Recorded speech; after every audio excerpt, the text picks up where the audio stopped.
উদয়পুর রাজস্বী কলাক্ষেত্রে প্রথমবারের মতো জাগ্রতি 2025 আন্তঃ কলেজ কুইজ প্রতিযোগিতা নির্বাচন রাউন্ডের উদ্বোধন অনুষ্ঠান অনুষ্ঠিত হয়। শনিবার উদয়পুর রাজস্বী কলাক্ষেত্রে প্রথমবারের মতো খাদ্য, নাগরিক সরবরাহ ও ভোক্তা বিষয়ক এবং পরিবহন দপ্তরের উদ্যোগে ভোক্তা সুরক্ষা, সড়ক নিরাপত্তা এবং মাদকের অপব্যবহারের হুমকির বিষয়ে সচেতনতা সৃষ্টির উপর জাগ্রতি 2025 আন্তঃ কলেজ কুইজ প্রতিযোগিতার নির্বাচন রাউন্ডের উদ্বোধন অনুষ্ঠান অনুষ্ঠিত হয়।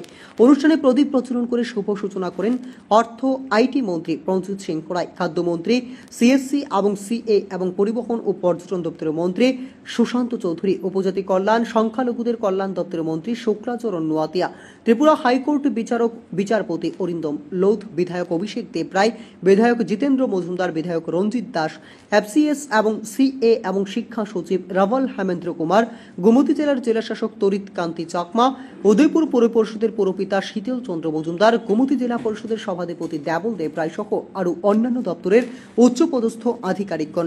অনুষ্ঠানে লক্ষ্য করা যায় গোমতী সিপাহীজলা এবং দক্ষিণ ত্রিপুরা জেলার ছাত্রছাত্রীদের মধ্যে ভোক্তা সুরক্ষা, রাস্তা নিরাপত্তা এবং মাদকের অপব্যবহার সম্পর্কে সচেতনতা বৃদ্ধি করা।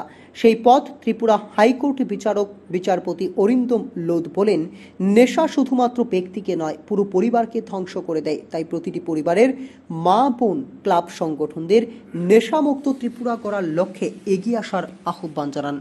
যাদের অর্থনৈতিক সমৃদ্ধি আছে তারাও তো চেষ্টা করে, চেষ্টা কেউ বাঁচছে না, যার সে গরিব হোক, সামর্থ্য থাকুক, কিন্তু নিজের ছেলে মেয়েকে কখনো এই বিপদ থেকে বাঁচানোর চেষ্টা সর্বোচ্চ পর্যায়ে পর্যন্ত চেষ্টা করে দেয়। তার মধ্যে যারা চলে যায়, তাদের জীবন চলে যায় এবং সে দুঃখ তো শেষ করা যাবে না,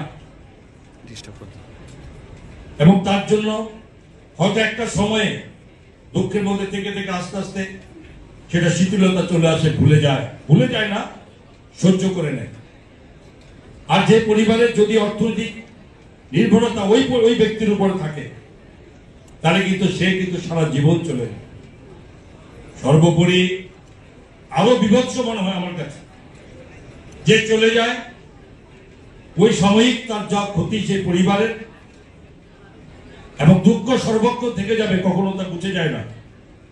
কিন্তু সবচেয়ে বড় ক্ষতি করে কোথায়?